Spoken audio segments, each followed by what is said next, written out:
The teachings of Rabbi Ephraim Sprecher, Dean of Students at Diaspora Yeshiva on Mount Zion, Jerusalem. We're on the Erev Chag Shavuot, right? So let's tie in what's going on, the Parshat and Chag Shavuot. Man ishtan Shavuot, all the other Chagim. You know, all the other Chagim, Pesach, you can't eat Chometz. You have to be very strict. Ashkenazim don't even eat kitnios. Pesach, you're restricted on what you eat. Sukkot, you can eat what you want, but you can't eat in your house, right? In the sukkah. Shavuot is the only chag you can eat where you want, what you want, whatever you want. Milachik, fleishiks, it's all open. Why? There's an amazing pasuk by Matan Torah in Exodus 24, pasuk 12. There's a blue book there if you want. What does Hashem say by Matan Torah? Shemos 24, pasuk 12. Vayomer Hashem el Moshe elei elai ahara, come up to me to the mountain, ve'yehei sham, and be there. The words "be there" seems to be redundant. Come up to me to the mountain to get the Torah. What does God have to add? Ve'yehei sham, and be there. When if you're coming up to the mountain, aren't you there? So what's ve'yehei sham? That's what makes Shavuos unique. There's no restrictions like the other Chagim. You could eat basar, chalavi, not together. The only thing Hashem wants, ve'yehei sham. What does ve'yehei sham mean? Be there with me. Be there with me. You don't have to sit in the sukkah, right? You don't. You can eat chametz. You can eat kitnias. The only thing I want, ve'yehei sham. God says, be with me. Eat what you want. Other chagim you have to eat meat. Here you can eat dairy or meat. Here HaKadosh Baruch Hu says, the only thing I want is ve'yehei sham, and be there with me. On Shavuos, HaKadosh Baruch Hu wants us to spend quality time with Him. That's what makes Shavuos alone unique. Ve'yehei sham, and be there. And be there. No restrictions like the other chagim. Then the Torah goes on and tells us by the Har Sinai in Parshat Yitro, where the Torah tells us, Vayered Hashem al Har Sinai, God descended on the mountain. What do you mean God came down on the mountain? Why does the Torah have to tell me that? We're going to read this on Shavuos morning. Vayered Hashem al Har Sinai. It's Exodus 19:20. As a preface to the Ten Commandments, Vayered Hashem al Har Sinai. Hashem came down on the mountain. What do you mean Hashem came down on the mountain? Isn't Hashem all over? The Navi says, Meloi Choretz Kavodo, Kodesh Baruch Hu is all over. So why does Hashem have to come down when He's all over? What is the message? So Rav Soloveitchik explains, to give us the Torah, Hashem came down to us. He came down to give us a lift. So if we want to accept the Torah, we also have to come down. God in His greatness came down. He bent down to us to lift us up. So if we want to accept the Torah, we have to bend down and lift somebody else up. So that's how I accept the Torah, by bending down and lifting someone who's down up with a smile, a good word, a gesture. But God bent down to lift us up, so we want to accept the Torah. We have to walk like Hashem in God's ways, and we have to bend down to someone that's down. Someone's having a bad hair day, and we give him a kind word or a smile. We are bending down to lifting him up, even though he's much less than us. He knows much less than me. Maybe he's not religious. Doesn't matter. We have to follow the boss. Hashem bent down to lift us up. We have to bend down to lift somebody up. And this ties in very much with the Parshat Naso. This is Shabbos Kala, Ben Yomi. You know that? This week's Parsha is Shabbos Kala. Chazal call it Parshat Naso by Midbar 4. By Midbar 4, verse 21. Why is it called Shabbos Kala? Getting married tomorrow. The Ofruf. We are the Kala, Kodesh Baruch Hu, the Chatan. So it fits in very nicely. Lift up the heads of the Bnei Gershomad, they too. What does it mean, lift up the heads of the Gershomite, they too? The Gershomites were not like the Kohathites. The Kohathites, they carried the Holy Ark on their shoulders. Wow, great people. The Gershonites, they were the schleppers. They were the truck drivers. So why do I have to give them any respect? So the Torah says, Naso et rosh b'nei Gershon gam heim.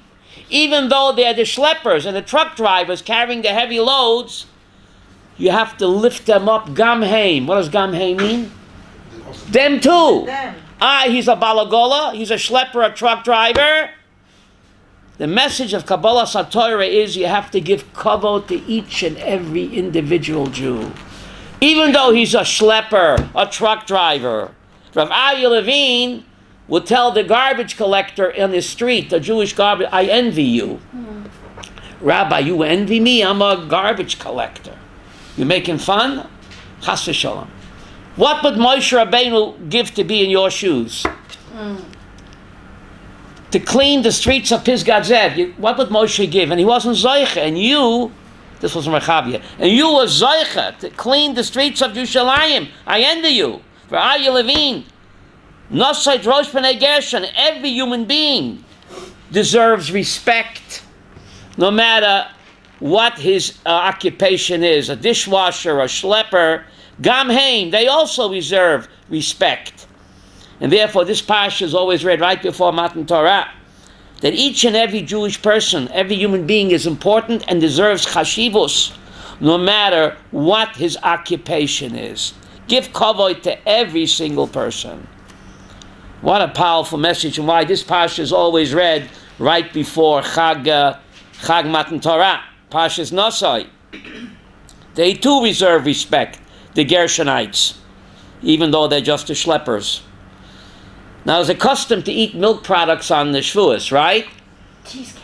Right? Because it tastes good, right? Yeah. But what's the real reason? To get the Torah, Moshe remained on the mountain 40 days, right? Chalav is gematria 40. Chet Lamed Bet is gematria 40. So that's one reason for the minhag why we eat what?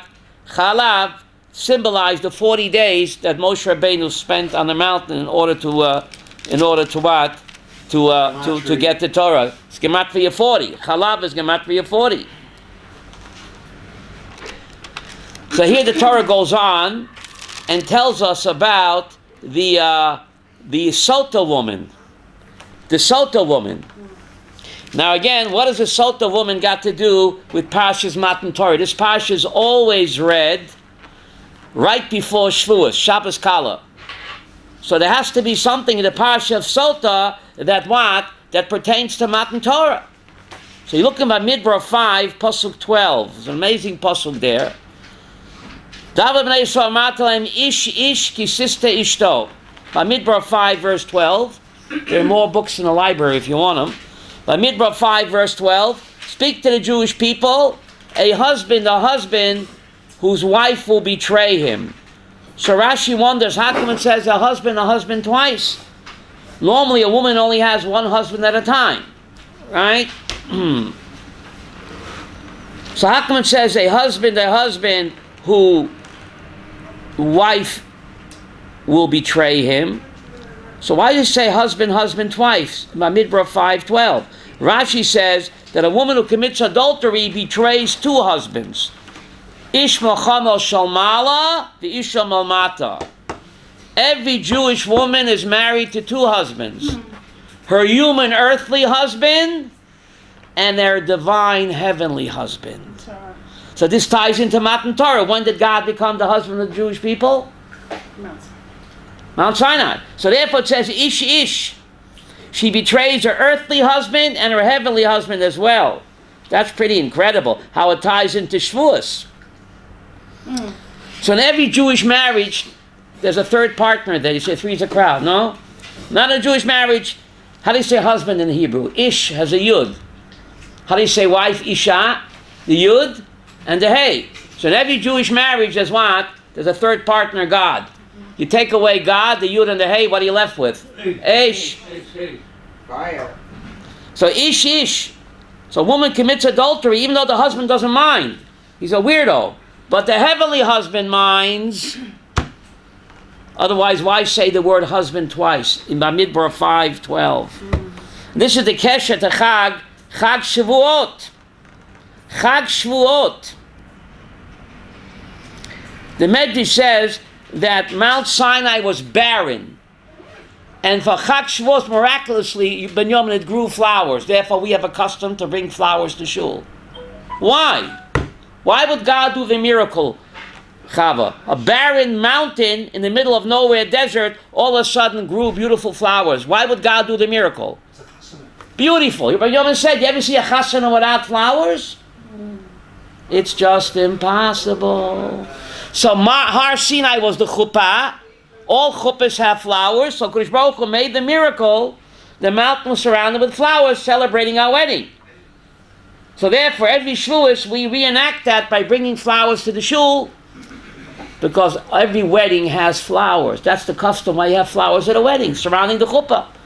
Har Sinai was the chuppah.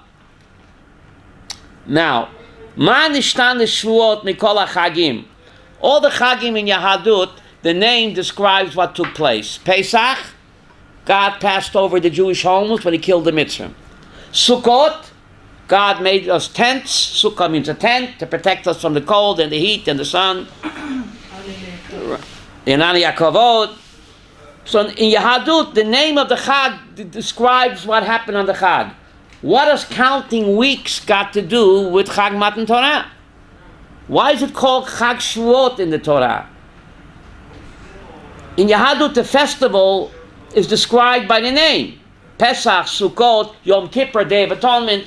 What has counting 7 weeks got to do with what took place on Shavuot? So you count 7 weeks. That you didn't count 7 weeks on Shavuot. You're excited about it. You're looking forward. Okay, good. So you want to capture that magic moment, but still, that doesn't answer the question. Why not call it Chag Matan Torah? Also, Shavuot is a promise. You have a Shavuot. Oh, so Yehuda Lev gave the answer. The Ramban says that the word Shavuot means a vow. On the day of Shavuot, God and us exchanged wedding vows. So the name does describe what took place, Benjamin. Chag Shavuot, the festival when God and the Jewish people exchanged wedding vows. Shavuot. We swore Naso v'nishma, and God swore Yitem li sugula mikol amim. So Chag Shavuot, so the name of the Chag does describe what took place on the Chag, the festival of exchanging vows. And that's where the English got it from. You know, a wedding is called exchanging vows. Comes from this Chag Shavuot. Pretty incredible, right? So this is the Kesher. This is Shabbos Chatan. We call it the Ofruf. The Sfardim call it Shabbos Kala. We call it Ofruf, Shabbos Chatan. But this Shabbos is a special Shabbos where God and the Jewish people are coming together for the great wedding Shavuot. Shavuot. Now, what am I, chopped liver, Elisheva? Why is Shavuot only 1 day? David, what am I, chopped liver? Pesach is 7 days. You thought you finished with the Manishtana. Manishtana is Shavuot mikol hachagim. The other Chagim are 7. Why is Shavuot only 1 day? It doesn't have a moed. That's the question. You're begging the question. Beg. Well, on Chol HaMoed, we're supposed to study the Torah. But on Shavuot, we study the Torah anyway. Supposed to study the Torah every day. My granddaughter gave that answer, little Elisheva. Yes, and she said, because every day you're supposed to celebrate the Torah. You hear what she said? Every day you're supposed to celebrate the Torah. Not just 7 days. If you do it 7 days, go home, right? No. Sukkah, you sit in the Sukkah 7 days. Afterward, no more Sukkah. You eat matzah for 7 days. You're going to study Torah for 7 days? No, every day you have to celebrate the Torah. It's not like sitting in a sukkah, which is only 7 days, or eating matzah 7 days. You're supposed to celebrate it. But there is another answer, of course. The Chassam Sofer says something amazing. You're sitting down for this, Benjamin. Shavuos is called Chag HaKatzir, the festival of the harvest. That's what Torah calls them Mishpatim. Katzir also means cut off. The festival that's cut off. Because it's cut off. It's not 7 days like the other festival. What's the connection between Chag HaKatzir, the festival of harvest, and the festival of cutting off? Says the Chassam Sofer, There's the laws of leket shikhampeya, the agricultural matnas aniyim that the farmer has to give to the poor people. When does those gifts kick in? During the harvest season. That's Shavuot time. So some Sprecher says, if the farmer is going to close up his field for 7 days and go to the Beis Hamikdash or to Kibbutz Lavi for 7 days, like he went Pesach, the poor people will be disappointed. Yiddish Ben Yamin, they wait eagerly for Shavuot time, because Shavuot time is the Chag HaKatzir. That's when the Matnas Aniyim, the poor man's gifts, kick in. You're going to go away for a whole week to the Beis HaMikdash, like you went on Pesach, or where? Ba'al HaChamisha. The poor people will be disappointed. They'll be heartbroken because they wait eagerly all season for this time. So Kodesh Baruch Hu is mevater, and all the karbonot of the Meyadim. God says, forget about it. It's more important not to disappoint a poor person. Make him happy. Don't delay your matnas aniyim, your agricultural gifts, for a week. Amoichel, all of the karbonos and all of the meyadim, if you make a poor person happy. The Chassam Sofer says, what's the tafkid of Judaism?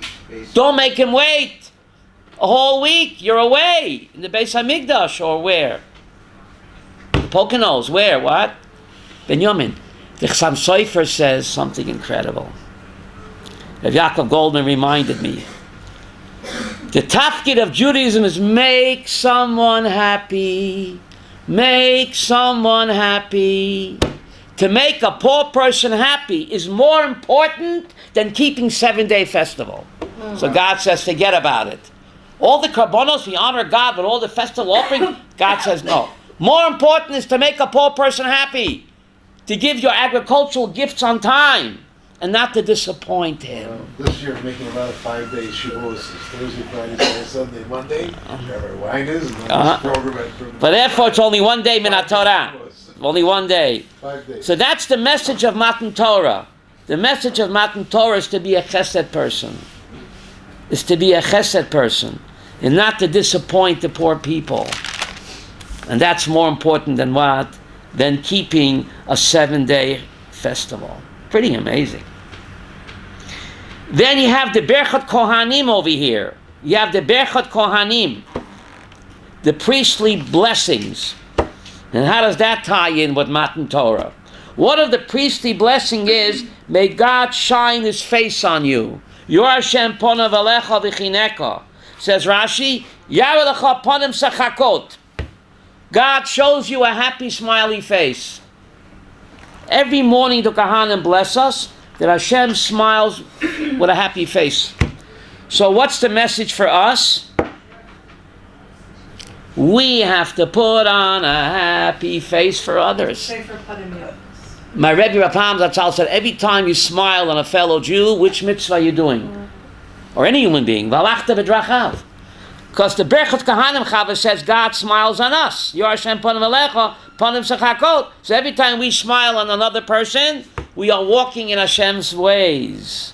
Valachta mitzvah tzrichas kavana, valachta b'drachav. Put on a happy face. Wow. Remember that show Smile, you're on candid camera? Yes. Well, we all are, David, on candid camera, whether we know it after 120 years, Malka. God is going to say, roll that tape. That's me. Smile, you're on candid camera. So you have to put on a happy face. My Rebbe Rapam was hurting. He was sick. His wife was sick, but he always had a shmeichel on his face. We asked him, Rebbe, how could you? He says, if I'm hurting, it's bad enough. I don't have to upset you. So he always had a smile on his face, even though when he was hurting, and his wife was sick, and he was sick, and if I'm hurting, I don't have a right to hurt you, he said. Yiddish David, that's a great man. That's a great man. I had great rabbis, Rav Kamenetsky, Zatzal, Rav Pam, Zatzal, Rav Shor, Zatzal. They always had a shmeichel, Malka, a twinkle in the eye and a shmeichel, all of them. Yes. Always, I never forget that. Always a smile. And Rav Moshe Feinstein, always smiling. All right? But that and Shlomo Carlebach, for sure. No, Arbach. Shlomo Zalman Auerbach, his face was always shining. Shlomo Zalman, Shlomo Zalman Auerbach. Yeah, that's right. Yeah. So here you have the Parsha. Again, what ties into Matan Torah? The Torah is so economical. There isn't even one extra letter in the Torah. And here the Torah repeats the same exact account 12 identical times. What each Nasi brought to dedicate the Mishkan in the Midbar. So the Torah is so economical, there isn't even one extra letter. Why does the Torah go on and on, over and over again, repeating the same account? All 12 guys brought the same exact gifts. The Torah goes on for pages, hundreds of psukim, which seem to be nothing but redundancy. Why not say the first Nasi brought X, Y, and Z, and the other guys brought what? How do you say ditto in English? In Hebrew, Hanal. Ditto. Hanal. That's an abbreviation, Hanim Tzalel. In Hebrew, ditto is Hanal, which means Hanim Tzalel. So why does the Torah so economical on words and letters, and here it repeats the same account 12 identical times? And what's the message right before Kabbalah Torah? Says the Ramban again, Torah is important, but there's something comes before Torah. Derech Eretz Kadma Torah. If God would write the first Nasi's account and the other 12 guys would get a ditto, they'd say, Benjamin, what am I, chop liver? How come Nachshon gets his account listed and I get a ditto? Not to slight them, to make them feel bad, it paid for the Torah to write the same identical account 12 identical times. Derech Eretz Kadma Torah. So even though they brought the same gifts, if they get a ditto, they might feel slighted. So not to upset them, it paid for the Torah to write the same account 12 identical. Isn't that amazing? It's not for us to know. It's for the Nevi'im to know. It's every person. If God is teaching us that you're not allowed to slight any human being. So these Nesiim might feel slighted if they get a ditto, not a individual detailed account like the first Nasi. So that's one lesson. And that's the lesson before Chag Matan Torah. Ragan goes on another lesson to teach that each and every Jew is unique. That even though we're all performing the same mitzvot, David, no one can do it my way. Da-da-da-da. Says the great Ramban. We're all doing the same mitzvot. But the way I do it is not the way you do it. Even though it looks like we're doing the same thing. But to God, it's all unique and special. To prove that, says Ramban, the Torah repeated the same account 12 identical times. That every Jew has a unique part in Torah that is revealed only through his role, even though it looks like we're performing the same mitzvah. But everyone has their intention, their kavanah, feelings, nothing more than feelings, my feelings and then your feelings. And God cherishes and appreciates all of our feelings. We're all individual and unique. And therefore, to prove that, that's why he wrote the same account 12 identical times. And this fits in with Matan Torah. We all said Naso v'nishma. David, didn't we? But the way I said Naso v'nishma, not the same way you said Naso v'nishma. God cherishes and treasures each and every one of us Naso v'nishma. Because as Frank Sinatra sang, no one can do it my way. Remember that song, David? No, wrote that. Paul Anka wrote that. I did it my way. And that's what the Torah teaches over here by repeating the same account over and over again. Pretty amazing, right? The Torah here speaks about the Nazir. The Nazir. Who was the Nazir? A guy that separates himself from what? Three things he can't do. He cannot cut the hair of his head, although he can shave his beard.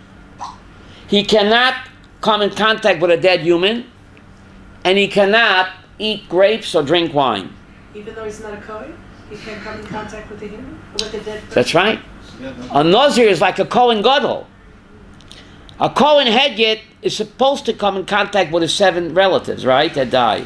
Only the Kohen Gadol cannot go to his own mother's funeral. The Nazir, for that amount of time, has the Kedusha of the Kohen Gadol. he can't even go to his own mother's funeral. The Nazir cannot even go to his own mother's funeral. Look at the Torah says so over here in Bamidbar 6. If you take a look over here, Bamidbar 6. 6. Bamidbar 6, yes. The Nazir.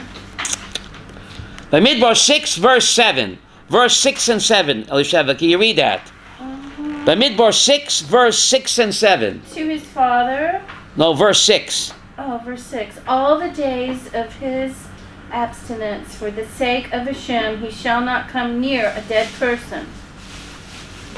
7. To his father, or to his mother, to his brother, or to his sister.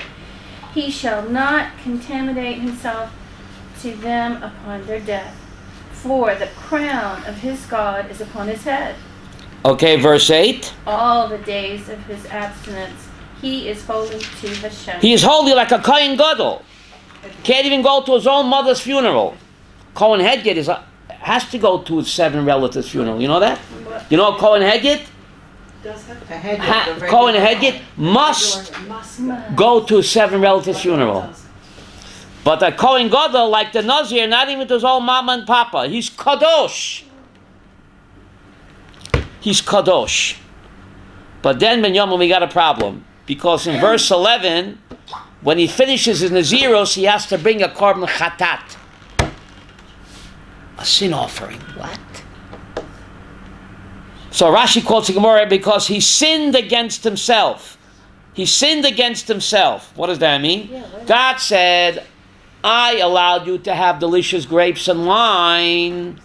Why did you abstain from delicious grapes and wine? It's not enough, but the Torah prohibited. You have to add more. But I'm mixed up. In Pasuk 8, he's called holy. In Pasuk 11, he's called a sinner. Benjamin, I think he's called a holy sinner.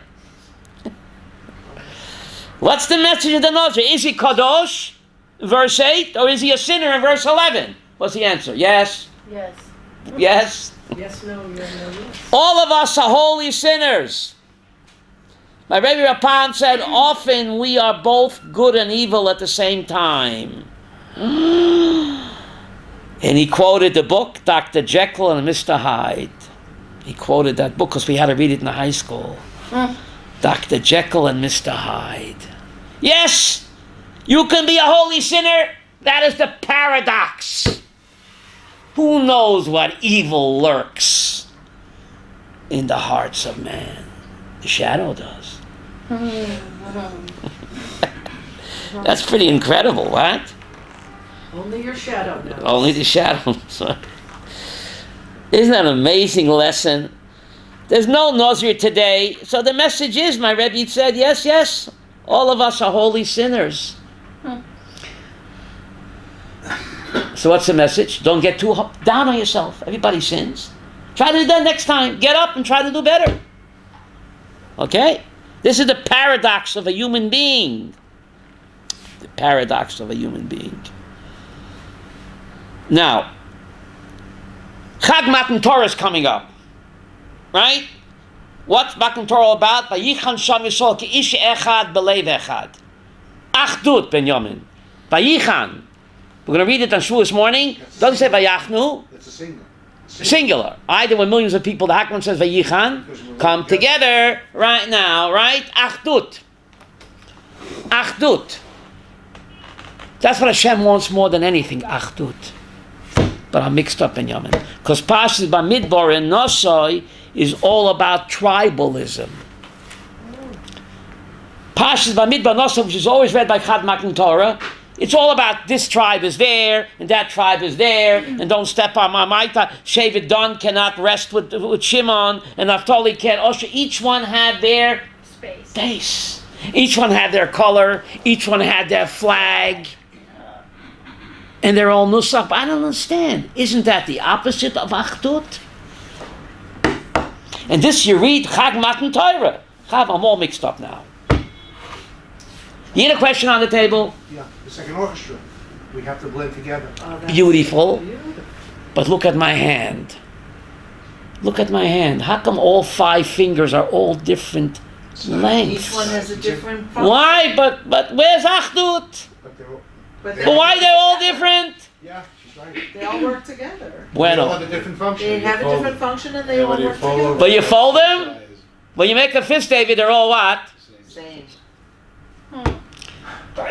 God wants unity, Yeah. but not uniformity. And that's why he made 5 fingers of the one hand, David. They're all different sizes.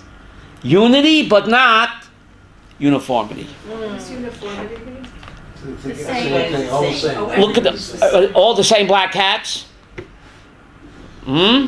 Shivim panim l'Torah is not another Yes. explanation. Yes. But look at the hand. Amazing. Look at America, in the 50 states. So that's it. The Medrash compares Am Yisrael to a beautiful garden full of flowers. If you have all the same flowers in the garden, it's pretty monotonous.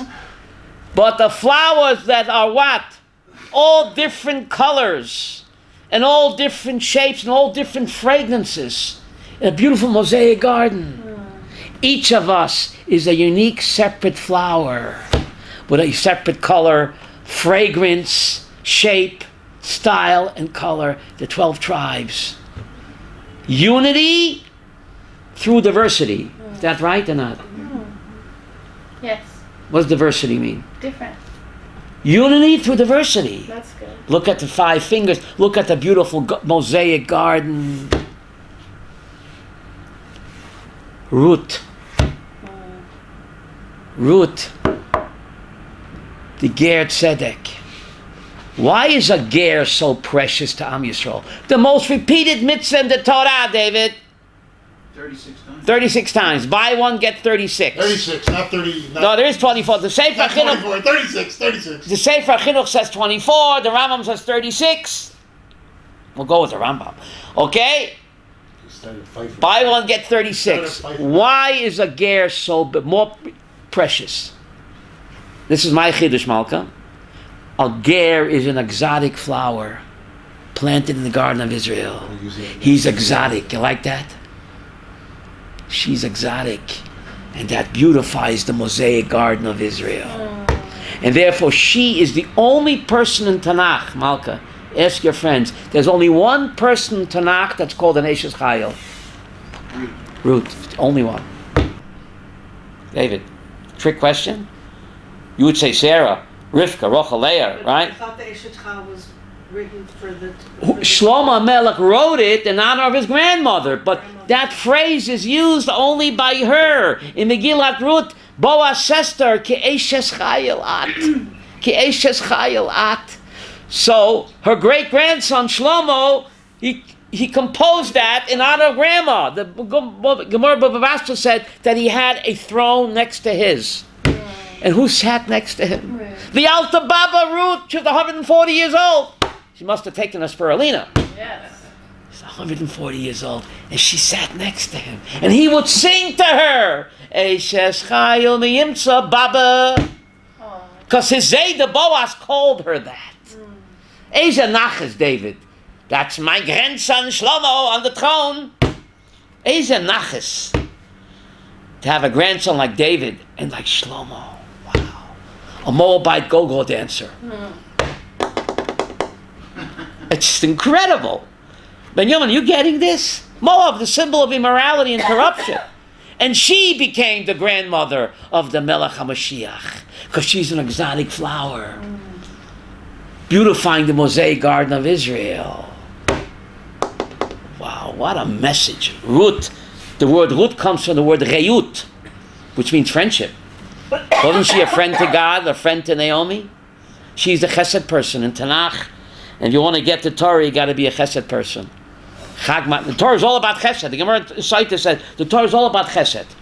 Doing chesed one to the other. And the Vilna Gaon says, and the Chasam Sofer, make someone happy. Can I sing that song? That's the tafkid of the Torah. I'm not joking. Before Phil Silver sang it. Make someone happy. That's the tafkid of the Torah. To make another person happy. For more of Rabbi Sprecher's teachings, visit rabbisprecher.com.